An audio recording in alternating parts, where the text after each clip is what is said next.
On nous demande ici de montrer que tout vecteur propre d'une matrice carré A est également vecteur propre de la transposée de la comatrice.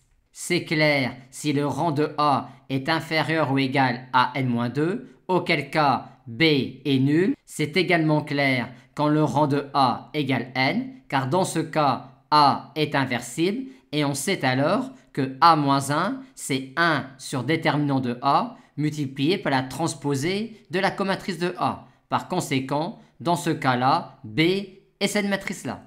Et si Z est vecteur propre pour A, la valeur propre associée ne peut pas valoir 0 étant donné que A est inversible, et on a alors cela, ce qui permet alors de dire que Z est vecteur propre de B associé à la valeur propre déterminant de A sur lambda. Reste maintenant à traiter le cas où le rang de A égale n-1. Le lien général entre A et la transposée de la comatrice de A est celui-là.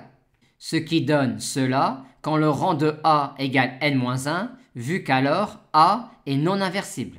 On a alors tout de suite que im B est inclus dans ker A, or dim de ker A est égal à 1, et im de B ne contient pas que la colonne nulle, vu que B n'est pas la matrice nulle, vu qu'il existe une matrice extraite de A de taille n-1, n-1, dont le rang est n-1. Par conséquent, im B égale ker de A. Aussi, si Z est un vecteur propre de A associé à la valeur propre 0, Z dirigera alors la droite ker de A, et BZ, vu cette égalité-là, sera alors collinaire à Z, ce qui démontre que Z sera vecteur propre pour B. Maintenant, si Z est un vecteur propre de A associé à une valeur propre non nulle, on aura alors cela.